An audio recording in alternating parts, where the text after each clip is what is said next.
Bonjour et bienvenue à tous sur ma chaîne. Aujourd'hui, je vais vous présenter une partie historique entre le joueur allemand Siegbert Tarrasch, un des meilleurs joueurs mondiaux de la fin du 19e et du début du 20e siècle, et l'Autrichien Georges Marco, très bon joueur également. Donc Tarrasch a les blancs et commence la partie avec E4, E5, cavalier F3, cavalier C6, fou B5. Donc c'est la partie espagnole, une des ouvertures les plus jouées de nos jours. Donc ici, les noirs peuvent répondre plusieurs choses. Donc A6 c'est le coup principal. On peut aussi jouer cavalier F6 par exemple. Mais Marco a opté pour le coup D6, caractéristique de la défense Steinitz. C'est un coup tout à fait valable qui amène une position solide et peut-être un petit peu passive. Donc Tarrasch continue par D4. Donc coup très très naturel. On met la pression au pion E5 et éventuellement aussi on pourra essayer d'attaquer le cavalier avec D5, étant donné qu'il est cloué pour l'instant par le fou. Les noirs se défendent avec fou D7. Donc le clouage est résolu. En revanche, le pion E5 est toujours vulnérable. Les blancs peuvent essayer de le capturer en jouant fou prend C6, élimination du défenseur du pion E5, fou prend C6, pion prend E5, pion prend E5, par exemple dame prend dame pour ne pas être déroqué, tour prend D8 et cavalier prend E5.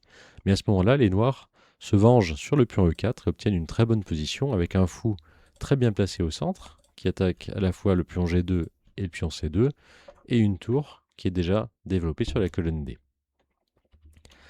Donc les blancs ont choisi de faire cavalier C3. Un coup de développement naturel, cavalier F6, petit roc, fou E7 et tour E1. Donc on arrive à une position très connue. Les deux camps ont joué des coups très logiques.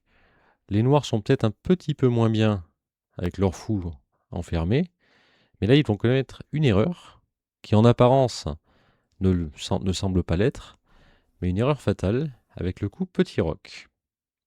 Alors ça semble un peu exagéré, mais on va voir dans la partie que tout va s'enchaîner très vite et que les blancs vont gagner en moins de 20 coups. Ici, le meilleur coup était de prendre en D4. Cavalier prend D4 et de continuer à simplifier la position. Dans cette position, justement, le pion E4 est plus avancé que le pion D6 et ça confère évidemment un avantage d'espace et donc de meilleures perspectives pour les blancs. Donc la stratégie des noirs, ça va être d'échanger les pièces pour avoir un peu plus de facilité avec les pièces restantes alors qu'on est dans une position avec moins d'espace. Donc cavalier prend D4, fou prend D7, dame prend D7 et dame prend D4. Ici, les noirs sont un petit peu moins bien, mais grâce aux échanges de pièces mineures, eh bien, ils arriveront quand même à manœuvrer avec peu d'espace. Les blancs conservent probablement un milieu de jeu légèrement supérieur, mais c'est pas grand-chose. À la place, donc les noirs ont choisi un coup naturel aussi, petit roc, mais ici, on va voir que le pion E5 va tomber. Fou prend C6, on comprend du fou bien sûr, hein. Prendre du pion, ça serait évidemment pas bon, puisque pion prend E5, cavalier prend E5, les blancs conservent le pion de plus et une meilleure position. Donc fou prend C6, il est important d'attaquer le pion E4, pion prend E5, pion reprend, dame D8, tour à D8, et donc les blancs capturent le fameux pion E5. Alors, si les noirs continuent de façon naturelle, en sauvant leur fou par exemple, bien les blancs vont tout simplement rester avec un pion d'avance et une position très correcte. Donc ici, Marco a choisi de jouer fou prend E4. Alors ça paraît très mauvais en apparence, puisqu'il y a deux attaques, mais en réalité c'est pas clair du tout, puisque cavalier prend E4, cavalier prend E4, la partie, les blancs ne peuvent pas capturer le cavalier, puisqu'il y aurait tour D1, échec, tour E1 et tour prend E1, échec et mat. Alors qu'a fait Tarrasch dans cette position? Eh bien il a joué le très fort cavalier D3. Un très très bon coup, puisque dans un premier temps, il va obstruer la colonne pour la tour. Ça signifie plus de menace du couloir. Et en plus de ça, ça va libérer la tour E1 qui va attaquer le cavalier et le fou qui se trouve derrière. Si les noirs tentent de défendre le cavalier par tour D4, et bien à ce moment-là, il suffira de jouer F3, attaquer le cavalier, l'obliger à quitter sa place et donc capturer le fou. Donc ici, les noirs ont choisi le coup F5. Et en jouant F5, ils espèrent là aussi défendre le cavalier et sauver un peu plus tard leur fou. Tarrasch continue avec F3. Et la stratégie de Marco, ici, c'était de pouvoir jouer fou C5 pour se tirer d'affaire. Le fou donne échec. En cas de prise, le cavalier va reprendre. Maintenant, il convient d'analyser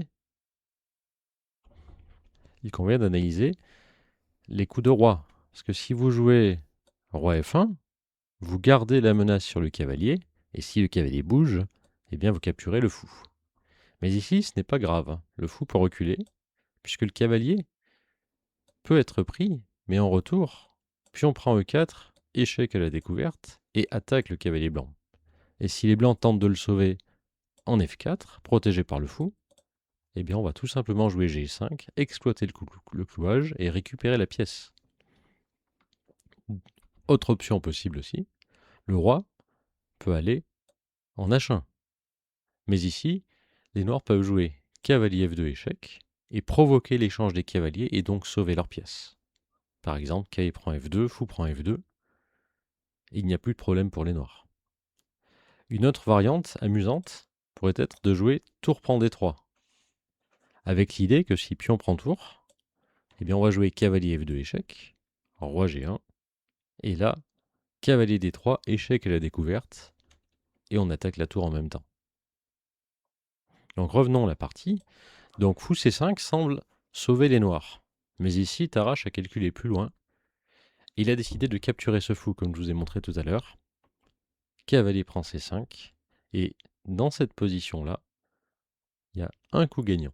Donc vous pouvez mettre en pause, chercher un petit peu. Et il fallait trouver le coup fou G5. Et on voit que le problème des noirs, c'est justement d'avoir toutes les pièces importantes sur la même couleur de case. Et c'est la même couleur que notre fou. En jouant fou G5, on attaque la tour. Si elle bouge, par exemple tour D7, eh bien on va tout simplement jouer fou E7, attaque le cavalier et attaque la tour. Ça fera au minimum une qualité d'avance pour les blancs. Donc voyant ça, Marco décide de jouer tour D5. Donc il se prépare déjà à défendre sur fou E7. Malheureusement pour lui, les blancs jouent fou E7 quand même, et on va vite se rendre compte qu'il n'y a plus de défense. Donc les noirs ont abandonné ici, mais voyons quand même la suite. Donc la tour est attaquée, il faut la bouger. Alors, elle peut aller en F7, en E8, ou ailleurs même. Vous allez voir que ça ne change pas grand-chose. Disons tour 8, par exemple. Et là, le fou attaque le cavalier, et ce cavalier n'est défendu que par la tour noire. Et on se rend compte que la tour n'a qu'une seule case pour défendre. Donc la bonne réponse, ici, c'est C4. Et en attaquant cette tour, eh bien, on va l'obliger à bouger, quitter la défense du cavalier, et se retrouver donc avec une pièce d'avance. Les noirs ont préféré abandonner. Au niveau amateur, vous pouvez toujours espérer, évidemment, une erreur, mais là, on est en présence de deux joueurs de premier plan, et un fou d'avance, c'est décisif dans 100% des cas. J'espère que cette vidéo vous a plu. N'hésitez pas à vous abonner. D'autres suivront, et bonne journée à vous.